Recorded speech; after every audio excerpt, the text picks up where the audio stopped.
Welcome back. I'm Anastasia, and my mission is to build a community of acceptance and authenticity. I needed some adventure buddies for this journey of insight, and I'm glad it's you. You are all welcome here, and I'm grateful you decided to join me. Today, I have the pleasure of introducing you to Maria, who is a transformational coach, and she is passionate about truly living life to its fullest, helping others connect with the deeper parts of themselves and building self-love for all of us.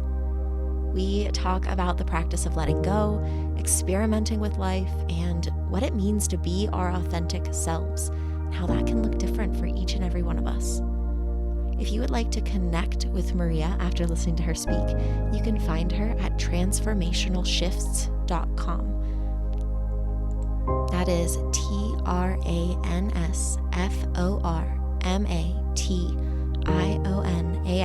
transformational,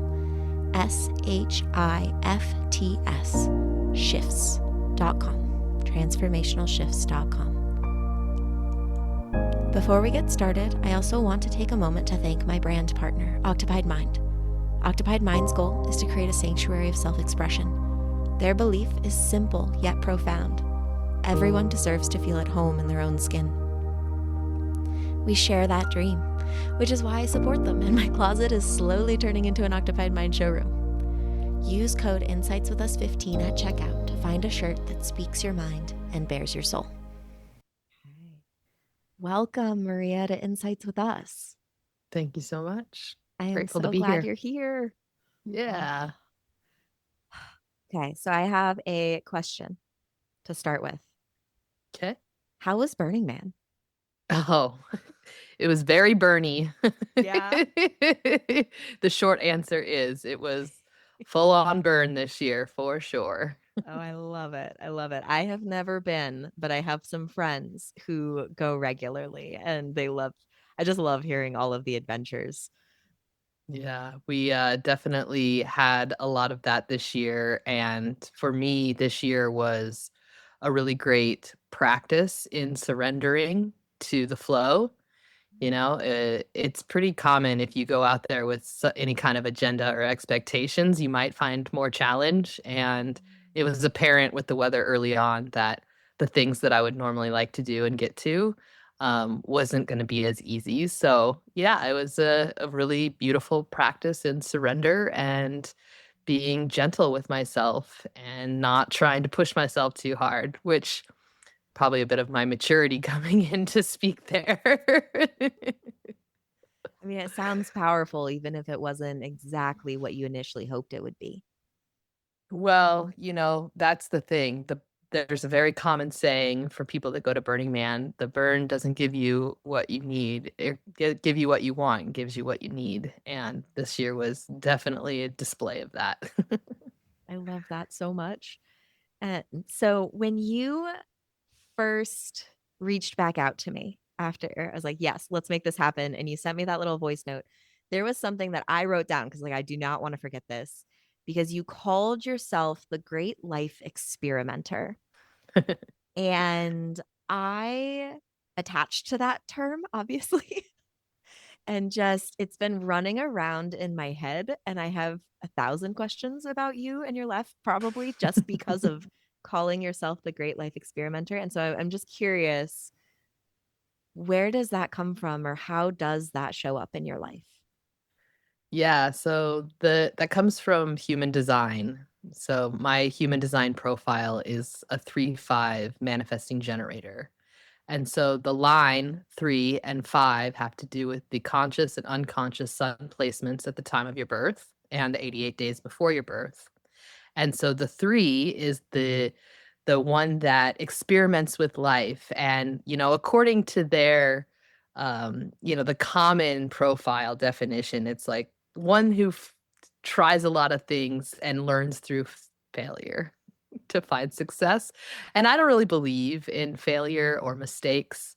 I've renamed it the fuck around and find out profile because that feels way more on brand for me. But I'm not meant to do one thing is basically what it's saying. And the five line is the heretic, the one who teaches from their experience. So I'm meant to go out and try a lot of different things and share from my experience so that others can learn. And so that's where the great life experimenter comes from. Okay. So, my next curiosity around that, I want you to go with the flow and think of just whatever pops up in your head. Okay. What have you tried? Oh, I've tried it all. I've tried to do what society says we're supposed to do, and it does not feel right for me. Mm. And so I've always really experimented with, well, what is this for me? What feels true for me? And I guess back to Burning Man, it's why it's so fun because you can be anyone you want to be and do anything you want to do out there. And it really gives you full, autonomy to explore. What does it mean for me to be authentic? What is my true authenticity when I don't have society telling me what I'm meant to do and what I should be doing? What does that mean for me? And, for me, I've been a full-time nomad for over 15 years now. I've never lived longer in one place in the last 15 years than, 8 months, and that was COVID. So, for me, I thought 15 years ago when I started my travel, that I would travel for 6 months and find a new place to live and settle down and, do the thing you're supposed to do. Didn't And happen. yeah, didn't happen. I told myself for a long time, the fun runs out when the funds run out. And then I managed to never make the funds run out. So the fun keeps happening, which is great. And so, yeah, for me, I love experimenting different cultures, different foods, hearing from other people's experience. I love exploring art. I love exploring movement through dance and music. And I mean, the list could go on forever, so I don't think we have that much time. Yeah, but you can come back on. It's fine. I want to hear all the Okay, stories. I got to share my own great. stories. This is going to be great. Perfect. Okay. So, wait, I want to back up just a little bit to Sure. I started by experimenting with what I thought life should be. Yeah. And you tried that and it didn't work. That feels like an important moment of shift, of almost like breaking free of those expectations to find Yeah. that authentic self, that nomad life. Can you tell me a little bit more of what that moment was like, of like, I can't be this anymore? Mm.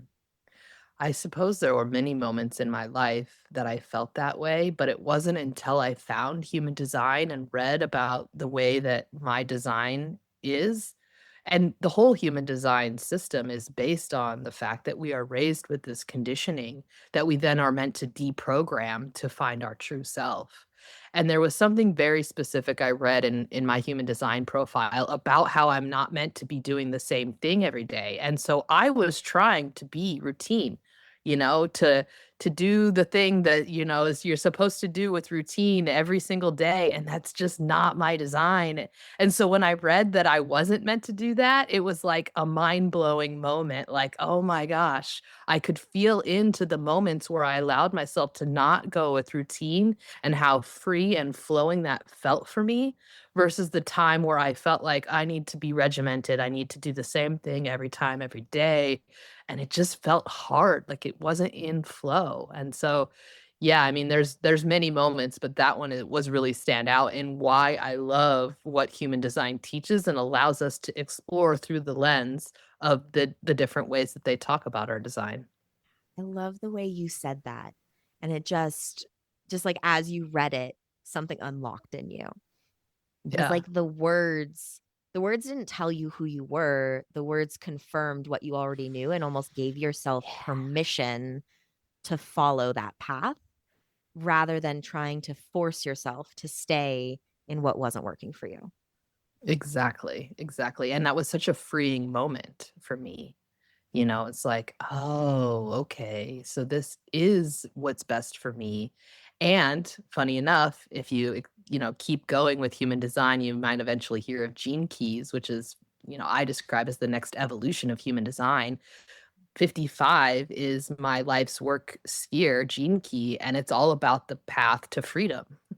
So my whole life's work is to live and embody freedom so that others can then explore and understand that for themselves in whatever way that looks for them. Hmm. We are in alignment with that. Yeah. How would you explain human design to someone who has never heard it before, ever? Yeah, it's a lens. It's a way for us to think about the ways that we love to live and what feels true to us. And I think everyone has an internal truth barometer within themselves. And when you feel the truth, like you feel that resonance in your body, right? And so for me, I think it's a great opportunity to reflect deeper on who am I? What is it that is important to me? And how do I want to express that throughout my life? And so there's a lot of different aspects to human design that's like, wow, I would have never thought of that had I not had this lens reflecting back to me that this is, something that I can embody freely as myself. So I'm kind of taking and processing that and finding my own lens, my own language through it. So I'm curious. I feel like there's some alignment where it's a lot of inner voice work, learning to hear your own intuition, your own truth, but then also allowing for the flexibility of life and your day to day. And, myself included a lot of the time, but a lot of us, it's like we have a dream and then it's like the parameters come in and shoot down around the dream and they go, okay, well, this is what it's supposed to look like. This is how you have to go there versus I think I kind of want to go in that direction, but like, let's see which way life takes me and how it works out and what ends up happening. Yeah, and I mean that for me in the great life experiment has been way more successful to try that way versus what I should be doing or feeling like I need to know how and plotting it all out. When I align with my values and the truth of me and what really lights me up, the universe shows me all of that. I don't even need to figure it out. And that's where the real fun begins because the weight of that responsibility of needing to know the how and all of that just melts away. Because you can't know how it's the future. Exactly. I mean, you could. There's times where I have definitely seen the future, and there's times that I've definitely chosen to allow life to surprise me because it's way more fun that way if we don't know all of the details of how everything's going to play out. It's why we choose to forget I love that. Okay. so that we can learn to remember. Yeah. When was the last time life surprised you? Mm, that's a great question. Yeah, I'm thinking back to a conversation I had with a beloved last week. And I think there was a little bit of surprise in what she was sharing, and also a lot of gratitude in that she was sharing it, and also a lot of growth in how I was able to respond. There was it was an emotional conversation, and normally, in the past, I would have either shut down or been in the fight flight response. And in this moment, I took some breaths. I allowed my emotion to flow through and I spoke true from my heart. And I said, I don't really know what I could say right now in this moment because there's a part of me that feels like whatever I say is not going to be the right thing. And that was huge for the parts of me that have felt that throughout her life to feel me stand up in that way. And it was true. Like I didn't know what to say in that moment. But normally, it would have come out in a much different way, and that was held with compassion and love, and the conversation very easily flowed from there, which was a huge moment for me. Wow, that's beautiful. I think one of the hardest things to do in life is learn that we can actually trust ourselves to sit in discomfort because we can. Not only can we survive it, but we can heal in it and grow in it in ways that are so unexpected sometimes. But when you finally give yourself permission to just exist, not know the answer, and just be a Yeah. little uncomfortable in it, it can be terrifying, but also so grounding. Yeah. And to be able to pause in that moment is huge for me, and that's something that I will continue to practice and foster and know that I can come back to my breath and that can help recompose any emotion that I'm feeling. And yeah, it's so true. It's beautiful how life gives us these examples to show us how far we've come. Well, and I'm curious because, you mentioned that grounding breath and kind of slowing down in it. What other grounding tools do you have? What do you use in this nomadic life Mm. to connect you back to the earth? Well, I love my crystals. So I travel with crystals quite often and love to connect with them. It's funny, no matter where I go, it seems like my soul just takes me to a crystal shop. Like I don't even know a crystal shop's there. Wander in, I'm like, oh, of course. Now I'm holding a citrine, you know. Now I'm feeling much more calm and present with communication. Like perfect. I love connecting with the oracle decks that I have. I actually just caught the eye of the Isis oracle deck that I have here by Elena Fairchild, which is a super powerful deck. So I think those are fun. Um, for me, probably the biggest grounding opportunity is through sound. So I channel light language and I love doing any kind of vocal toning to support, soothing of the nervous system and also clearing of energy. So if I'm in a massage or like yesterday, I went to the chiropractor and I had some tightness. And so she was doing some things to loosen that up. And so I just immediately go into vocal toning and immediately the tension kind of melts away. So yeah, definitely, doing a lot more sounding in addition to the breath work these days. I love that. I am a trauma therapist and I am certified in EMDR. I do a lot of somatic work and I follow a lot of like polyvagal theory, which is tracking the vagus nerve for grounding and regulation. And it runs along your vocal cords. Yep. So when you do that vocal toning or humming or whatever it is you need to do, it literally massages your vagus nerve. And I wish more people were willing to do it with me. Mm. Most of the time, my I'm clients are always like, open. "What are you talking about? Like, what do you mean you want me to like hum or something?" I'm like, "Let's do it." Well, and I think it says a lot about where we're at currently within the evolution of humanity. I think we have a lot of congestion around the throat chakra and a lot of hesitation. And it's also presented in the hyperactive way where we're just like lashing out, right? And so for me, I think there is a lot that we could be doing right now to support our throat chakra and also that is connected to creation. Say more. Like So what? What are these ideas you so have? in the beginning there was sound, right? That's like the first point of all creation. And when we think about the things that we want to manifest and attract in our life, when we bring sound to that and vocalize what those desires are, what those needs are, what those wants are, it's much more likely to materialize. We can sit there and think about it all day long, and thoughts is vibration as well. But when it comes into sound, that is when we start to create. That is when we share the ideas. That's when we can have others hold that vision alongside us who don't have those same limiting beliefs that we might have.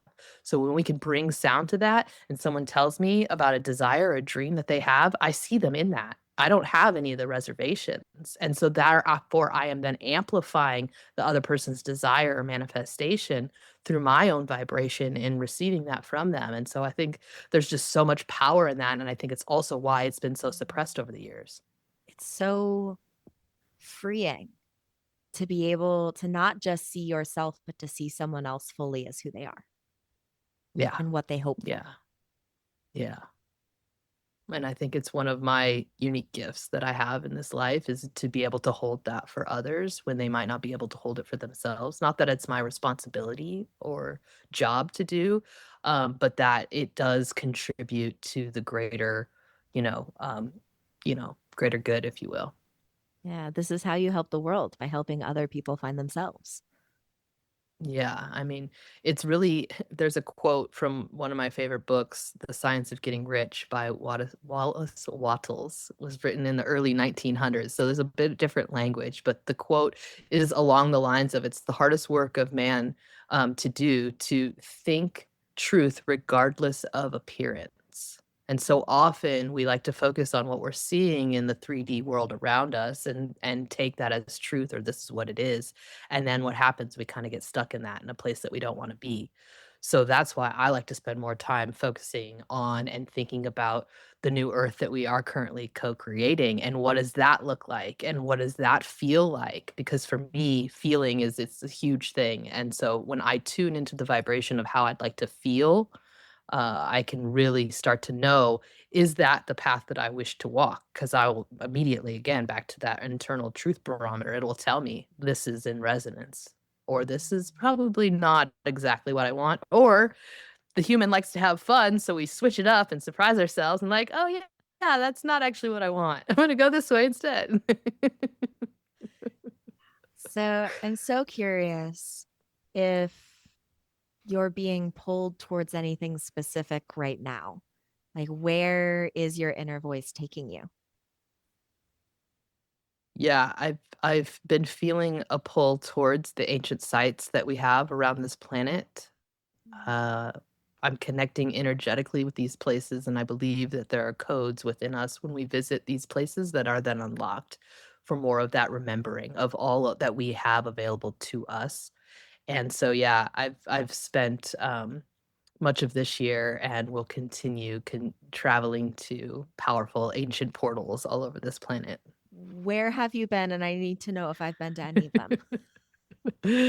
Well, I have been to a lot of places since I've been traveling full time for the last 15 years, but this Wow. year in particular, started out in Bali, which is a beautiful, magnificent island. I love Bali. I went to Egypt in February with Robert Edward Grant and Matthias Di Stefano, all along the Nile. Went to a lot of different temples and had a very powerful night in the King's Chamber in the Great Pyramid. From there, I was guided to go to Gunung Padang, which is the Mountain of Enlightenment, is what that translates in Indonesia, on the 5-5 portal. I also went to Chichen Itza this year and did the first Holy Nada event with Matthias there. I will be traveling down to Bolivia and Lake Titicaca for the first time this fall, and probably doing a little bit more travel throughout South America. I've been to Peru and the Sacred Valley before, and I absolutely love it there, and I will be going back later this year. Wow. I think there's only two you named that I haven't been to. I lived Awesome. in Indonesia for 5 years, and Oh, I wow. lived in the UAE for 8. So whenever you're in that area, you kind of travel a lot more around that area. So Yeah. I think I've been to the pyramids like 3 or 4 times.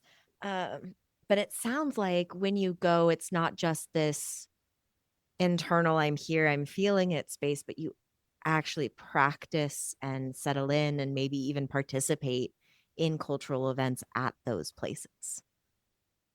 Yeah, it's a lot of light language is flowing through me these days, particularly when I'm around water. Anywhere that I'm around water to me is a sacred space. And so I think there is a lot that we could be doing right now to support this planet through intentional and conscious connection with water.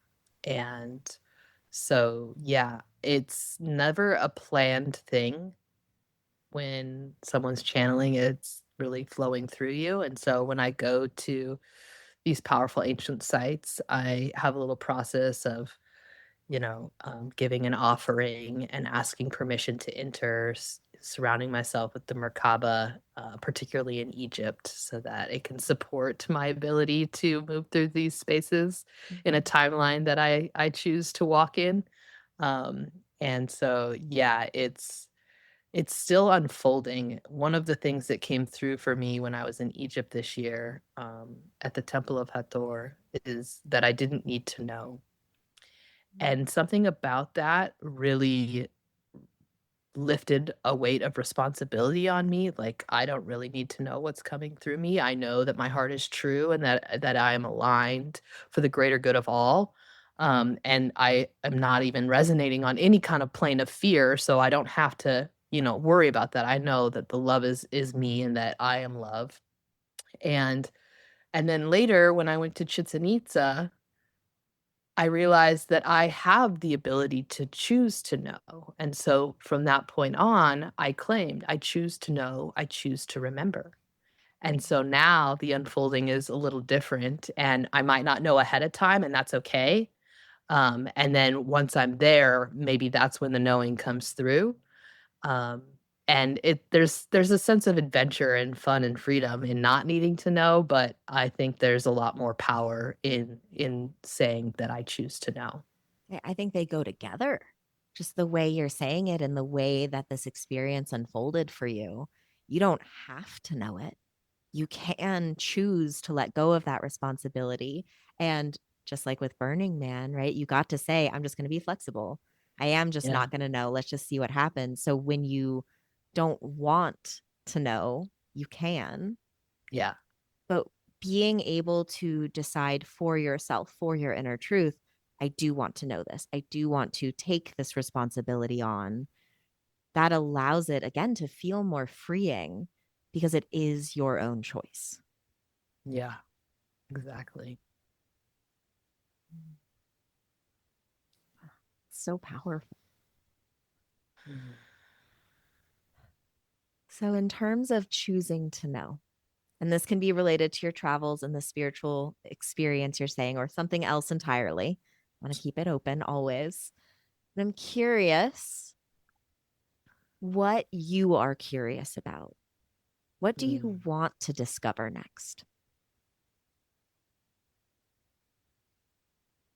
I am really curious what the economies of the new earth look like. I'm really interested to know when we dissolve these systems and structures that are no longer serving humanity, what are we going to reuse and rebuild in ways that are more supportive for all, not just the top 1%? And so I think a lot about that. Like what does a society look like that's not based on capitalism? Mhm. What would it look like to live communally with others in regenerative ways? Those are the types of things that really pique my curiosity these days. And I have literally been thinking about that the last like 2 to 3 weeks. amazing. Of course you have. Of course. I was listening to another podcast that I of two people I really respect. And it was like a throwaway comment that they made of just, I wonder what's going to happen when money isn't the main thing anymore. I hope we're Yeah. around to see it. And then they just Yeah. moved on. I'm like, wait, but can we come back to this, please? Because it isn't really working anymore. It is Yeah. kind of a broken system. It worked at one point, but it's not currently helping us all reach our full potential. And Yeah. that's kind of upsetting, Yeah. but it does create this space for hope and almost imagination for what could be next.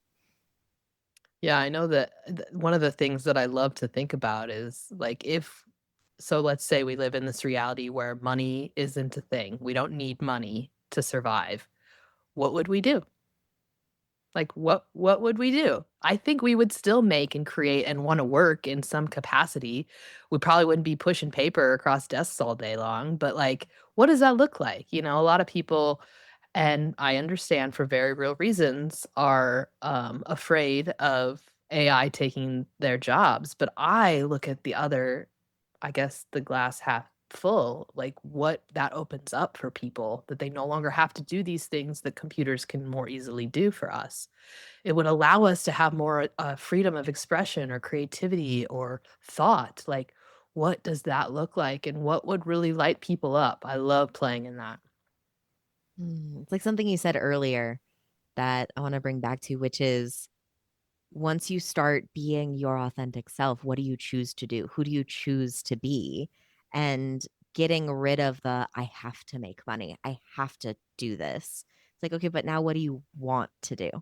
What would Yeah, your life look like if you were in a space where money didn't matter? exactly. Are you asking me or? I'm kind of actually asking you because you are I living a nomad I life. think So I how live would it be that. different? I think I live that. I live my dream life right now. I do everything that I want to do. I've never been the type of person to limit myself based on not having or lack. I have been very fortunate to have the ability to travel the ways that I do. And it didn't always come easy. And I think that because I have had that freedom and felt that I've been able to receive all the ways that money wants to come to me in order to do the things that I wanna do. It's not dependent on me having the money or not. I know the money will come if I'm following my joy, and that's the fun. And it's what all of the, great mentors that I admire will teach on, and I get to live it. And so I think that's again back to my life's work in embodying freedom and trust and surrender to that flow and the way that that can come to us. Most people teach and talk about it, but they don't really actually live it. Mhm. Yeah, there's this place of, well, dream about it. Fantasize about your vacation. Fantasize about where do you want to go in the world. But I think that was one of the, I don't want to say challenging. That's not quite the right word. Eye-opening experiences for me of spending my entire life in different cultures and different places of the world. And then I graduated high school and came to Colorado, and I kind of chose to settle here. And I've still moved all over Colorado. I've moved every 2 to 4 years since I've been here, but I haven't really left Colorado. It feels right to be here. But there's so many people in this country and in a lot of countries all over the place that have never traveled, that Yeah. have maybe been on an airplane once in their lives or done a single road trip an hour away and don't know what it means to immerse yourself into a different culture or to let yourself be the odd one out or the one that looks different or thinks different so that you can transform a little bit more. Yeah. And, I think there's a lot to be said for the process of dreaming. I don't want to negate that because there's actually a lot of benefits. Ben Huberman has a really amazing podcast about the science of habits and what's happening in the brain neurologically as we are preparing to do something that we want to say either make a habit or to release a habit. And when he was talking about it, he never brought up manifestation, but it's the exact same thing. We can rehearse and dream and feel into these possible scenarios. And it's one thing to spend your life in that and not do it, which brings me to what I love to do with others and supporting them in whatever the limiting beliefs that come up that say that they can't do that. Right? But if someone chooses not to travel because it doesn't light them up, then that's fine. Just because my form of freedom is traveling around the world doesn't mean it has to be someone else's. But if there's a dream that you have in your heart that you aren't following, let's talk about that. Let's get down to why that is. And usually it comes, from a place of lack. That, I believe it is an illusion to teach us all that we have access to. I'm really glad that you slowed down in that and caught that because I agree with everything you just said. It's so important to dream. It's important to notice your dreams and then being able to have curiosity around those barriers, as you said. Yeah. Yeah. And, I mentioned very briefly right before we hit record that I spent my whole life basically as a nomad. I moved every 2 to 4 years since I was 3 weeks old. Have never been in the same place. And as I got older, I realized that I've spent a lot of my life wishing I could experience that. Mm. I went the other way where I've kind of never had the choice in whether or not I would settle. And Yeah. now I have this pull towards, what does settling feel like? What does living in a place long enough to like turn it into yours mean? It's like I turn it into mine and then it's gone in 3 years. Yeah. So yeah, it's like my dream right now is kind of the opposite of yours, but it's in such alignment because it's what's true for you, what's true for Yeah. me. Let that Exactly. exist. Yeah. Yeah. And know that we have full freedom in that for whatever that wants to look like for ourselves. That's what I love to explore with people and hear from people what that looks like for them. Well, and I also want to name for this experience that I'm having, I'm not settled yet. I'm not going to be in this space for the rest of my life, and I'll probably move in the next 2 to 3 years. And I'm trying very hard to practice that flexibility, that unknowing. Just, I know what I'm working towards, but it's not happening yet. And that can be really difficult to accept sometimes, really uncomfortable Mm. to sit in because it isn't what I want to be moving forward towards immediately, but I also know it'll come. What does that process look like for you in terms of, feeling into the uncomfortability of that and the unknowing? Well, it's a great question. I am a crier. So for me, it often involves a lot of tears, which, as I have grown and healed in my life, it is really interesting watching other people try to comfort and fix my tears and me being Mm. like, no, I need to be feeling this. Like, I need to let myself be uncomfortable or be unhappy in this particular moment, because in this moment, that is what feels overwhelming to me. And then once I can let myself sit in that discomfort and accept that there's that friction, then I can kind of pause and go, okay, but I'm not done. Like, this isn't the end point. Oh no, I lost. It's just the story isn't over yet. And I am continually taking steps and moving in those directions that feel right for me, and being able to ground myself in that after the discomfort versus skipping it and almost trying to lull myself into a false sense of security while there's all this unease. Like, that just doesn't feel right. Does that make Yeah. sense?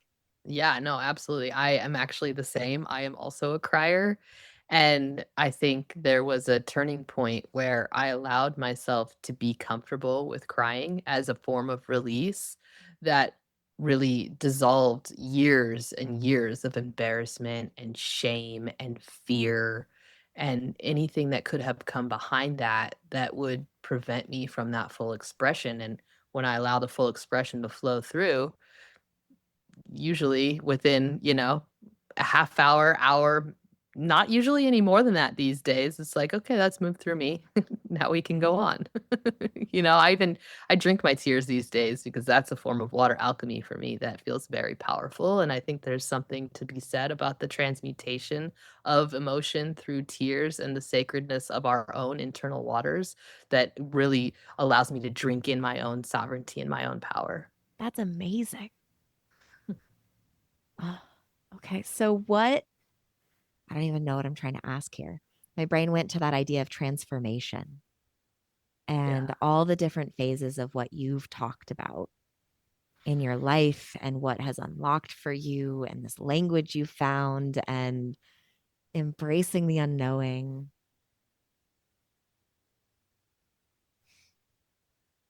What am I trying to ask? I'm having all these ideas and letting them sit with me. Uh, where do your passions lie? Mm. My passion is in experiencing life. I think that's why I keep coming back to Earth because there's so much to experience, not only through our five senses, but we have so many more senses. And so I think that's why we come back to experience it all. Even the things that don't feel good, we come back to feel that so that we can feel. Like that's unique to the human experience in the way that we feel the full breadth of emotions that we have on this planet. And yeah, to experience food. I can't tell you how many times I've been enjoying a meal and like, this is why I came back to enjoy this meal. So like my passion is like fully living life to the fullest extent that I can through love, through compassion, through joy, through play, through fun, through spontaneity, and yeah, just leaning fully into that feels like, yeah, definitely where my passions are. Are there moments where you lose it? Like you get caught up in the idea of the hustle or stuck in an expectation, or you can't quite enjoy the present moment because your mind is running through what ifs? Mm. Are there moments Mm. like that still in your life?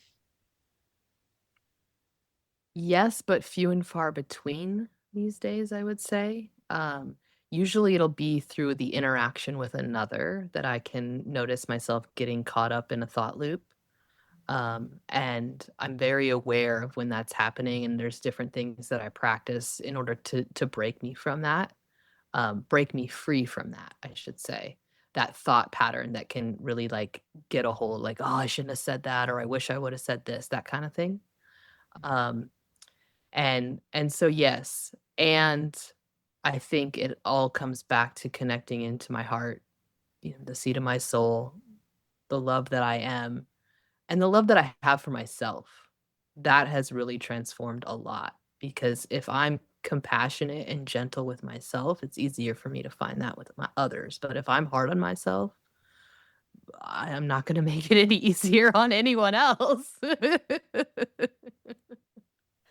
Yeah. How we talk to ourselves is how we show up in the world. Yeah. And I can sense that in you. You are open and accepting and so energetic about life. And I feel that inward towards you. So I think that's what's coming out. Like you are so excited to be you, is Yeah. what I'm picking up on. So it makes sense then that even just in this conversation, you're excited to be here Yeah. because you're excited to be you. And this is where you're at right now. Yeah, well, and I love having these kinds of conversations with people and you ask amazing questions, so it's just super fun and easy to be here right now and to share in these ways. I think it's part of the beauty of life. I mean, we didn't come here to live solo. Some people maybe did as their own form of learning what that is for them. But I think that by and large, we come here to live in community and to really feel into how we can express compassionately care and equality for all, I think is where we're at right now in this turning point in humanity. Well, and as you were describing that, you used the word fun because it isn't just about I have to heal and I have to figure this out and I have to be able to listen to myself. It's like, what is fun? What is playful? What allows me not just to move through life, but enjoy moving through Yeah. life? I think we forget sometimes, like, that's why we're here, to have fun. We didn't come here to work till we die. Like, unless that's fun for you, I don't mean to there's no judgment whatsoever. But a lot of people don't like that that's their life, right? And we have all of these things that we think we're conditioned that we have to do in order to be on this earth. And I love to challenge that because I think that there's, just so much that we have access to that we think we don't. And so whatever, I could do to inspire people to find that for themselves, I think it's so important. And it makes a lot of the stuff that feels really hard and heavy and challenging easier if we can find the fun in it. And it's why like comedians are so amazing right now. Like we need more laughter. We need more ability to transmute these heavy energies and things that are happening through lightness and joy. And so yeah, I think this is a clear message that was coming through my guides 2 years ago. It's like, remember you are here to have fun, and you see it every day. Like even in Gaza, the kids are still like finding ways to have fun and play. And it's a form of like real transmutation of some challenging energies. And I think I'm just in awe at the brilliance of how incredibly strong and powerful the people of Gaza are and many other, I mean, it's not just Gaza, right? Many All other over the world war-torn throughout areas. history. Yeah, exactly. Yeah. So, what do you do for fun? Mm.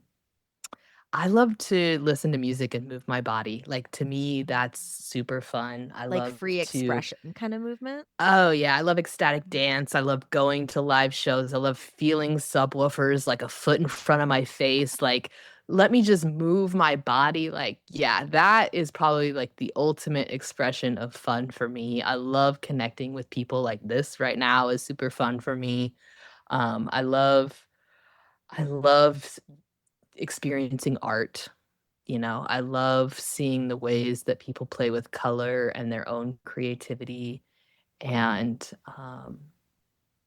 I love exploring new places, like new waterfalls or um, different forms of energy healing. That's all feels really fun to me.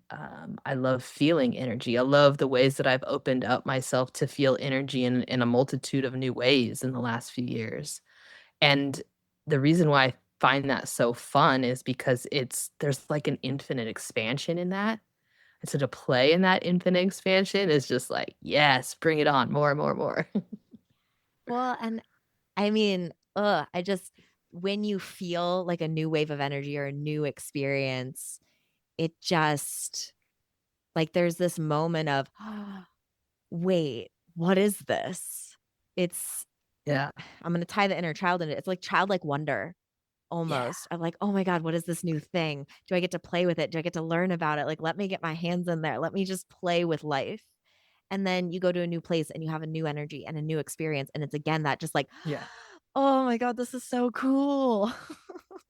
Yeah, yeah. I mean, this is definitely my design, but I love that you brought back into the inner child because it is through connecting deeper with my inner child through that imaginative, playful ways that, like, when's the last time you were able to go to some place and see things as if you were young again? And it was like the first time you'd seen it, like that magic that can bubble up energetically within us, I think is what reminds us, like, oh yeah, we're alive. So, what was that work like for you? Reconnecting or connecting further with your inner child? Yeah, I mean, it was a huge, like, transition in my life when I found this process of soul integration and the ways that I used to be so negative. I used to think the world was shit, everything was terrible, there was nothing I could do, like, it was all out of my hands. So I guess I'm just gonna go work, like I was just negative about it all. And emotionally I would be so reactive to things that I didn't agree with, that would entangle me in ways that was not healthy. And so once I was able to connect with my inner child and find up all the reasons that I'd put up these shields and these things that I thought I needed to do to protect myself, and allowed her to feel safe enough to lower those defenses, then I was able to get to the soft parts of me, the vulnerable parts of me, and find the beauty in that and like celebrate the beauty in that. Back to the what we were saying about crying, you know? And through that is where you really get to the essence of who you are, where that fun, imaginative, sassy, playful parts of you exist. And then what is fun from there? Like that's where I like to create from and dream from. And it allows me to create in ways that maybe my adult mind wouldn't have thought of because the adult mind is so conditioned in all the shoulds. Yeah. And it's so easy to hear the shoulds. It Yeah. is a lot harder to go, wait, no, that should doesn't have to be there. Like, hey, Yeah. kid in me, what do you want to do? Again, bringing Yeah. it back to like just follow that voice. One of my favorite things to do in my client sessions is to hand the client's inner child a magic wand and tell her she can wave the magic wand and however she wants to collapse time and space to come into the present day moment.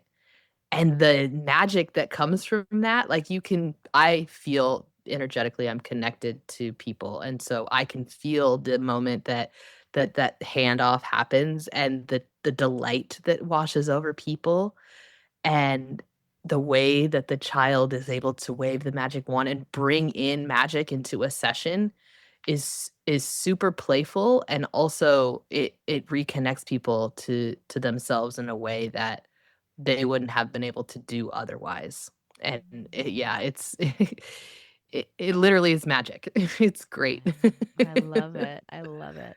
One that I've been doing recently with my clients and with myself, honestly, is I have them like trace back in time to when they were a kid and they didn't have those responsibilities, and remembering the fun and the playfulness, and then invite them as their adult self to go seek that out in the Yeah, world and yeah, bring almost like a part of their history to the present and invite their child self to be in charge of that session.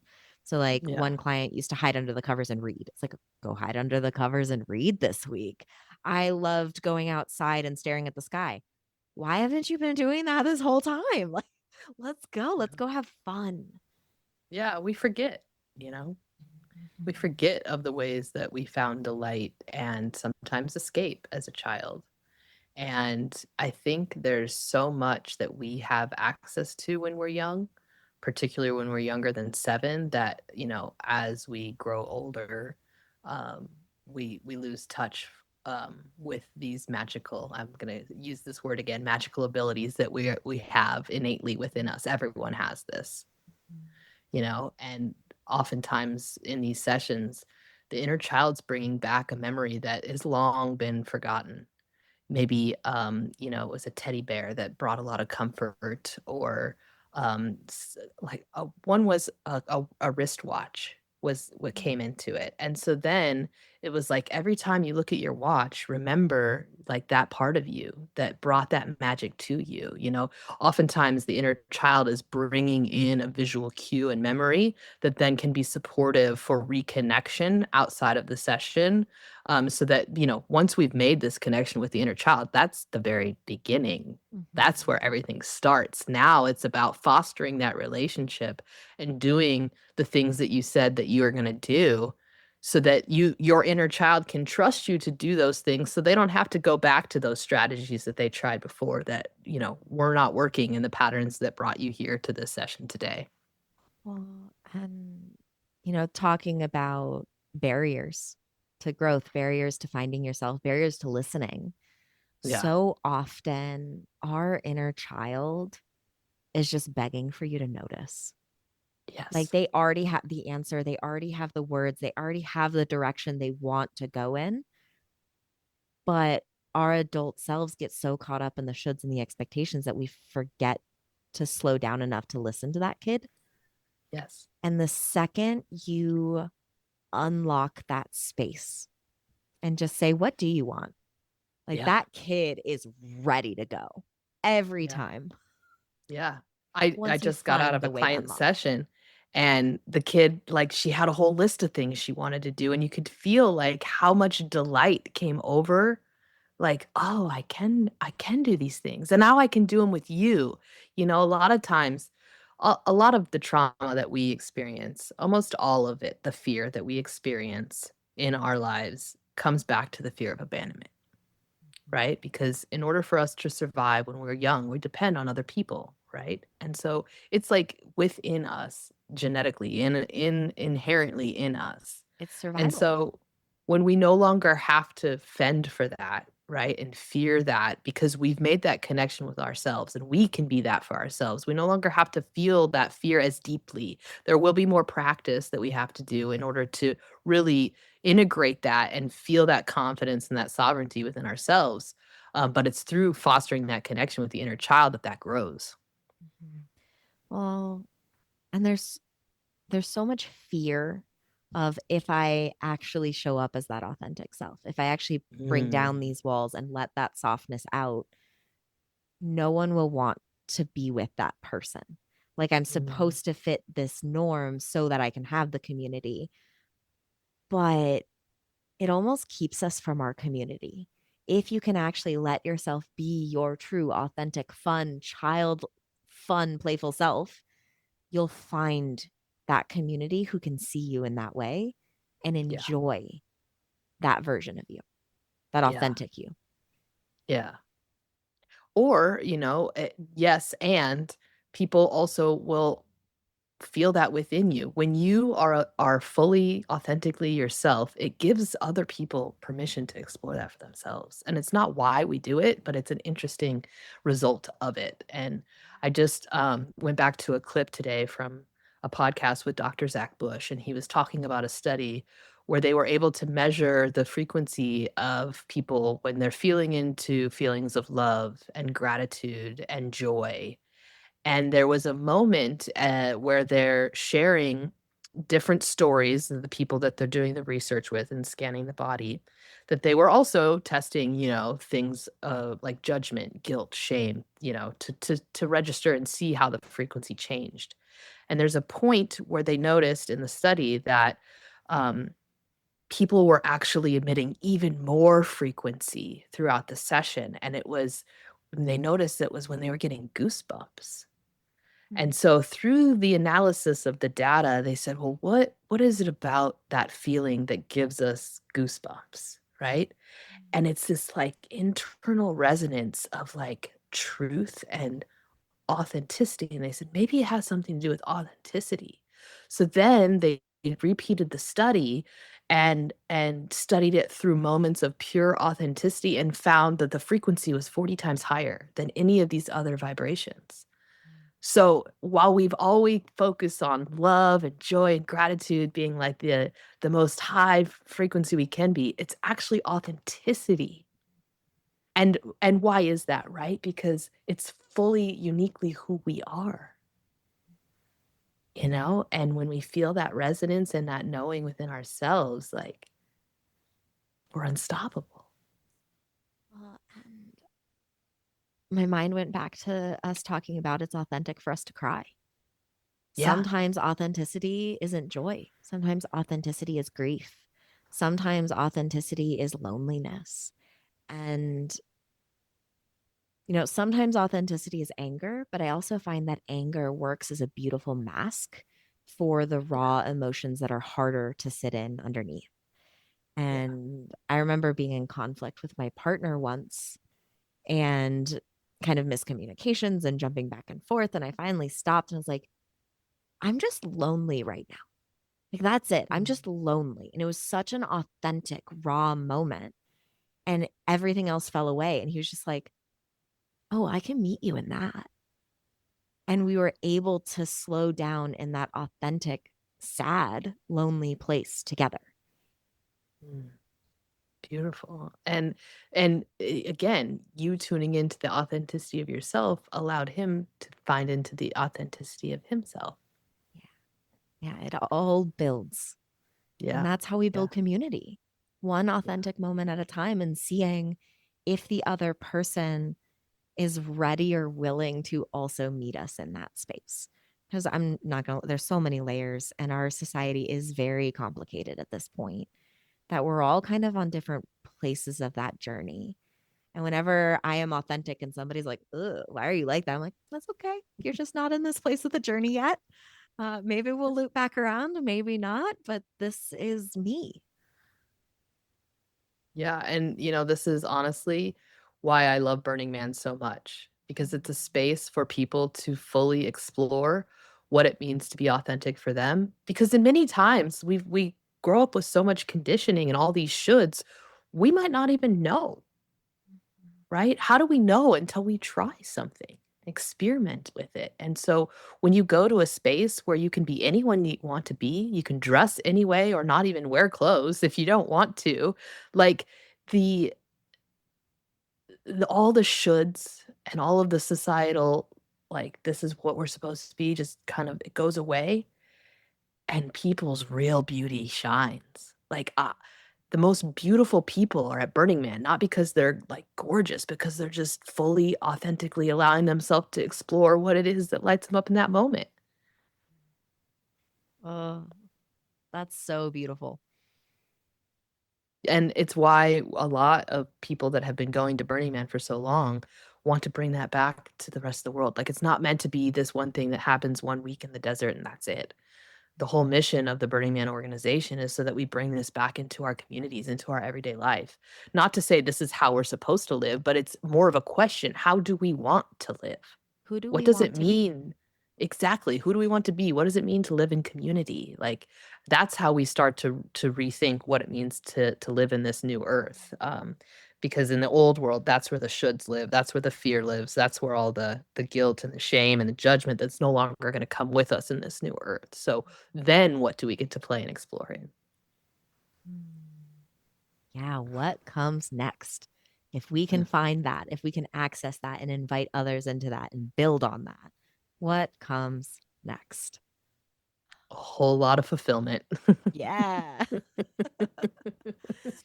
So I want you to kind of check in with yourself here now as we're kind of nearing the end of our time and see if there's anything we didn't get to talk about that you would like to share. Anything left Mm, lingering? mm. Well, I feel like we could have many discussions like this and it would just go on and on and on. I mean, how much time we got?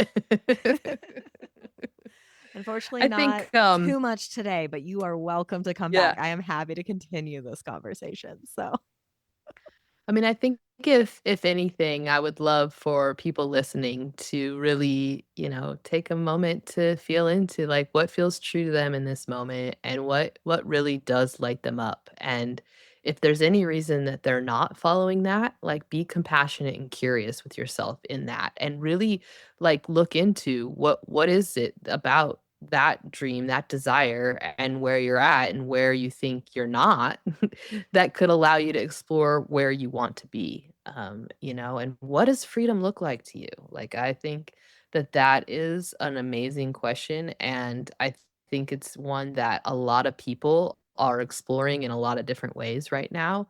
And we're seeing it presented through a lot of different ways that, the media wants to make it look very decisive, but divisive, but we're fully exploring that. And yeah, if there's anything limiting that comes up, I would just remain curious with what that's there to tell us, because there's a lot that can be revealed through that self-inquiry. mm, I love that. And I want to emphasize one piece that you said.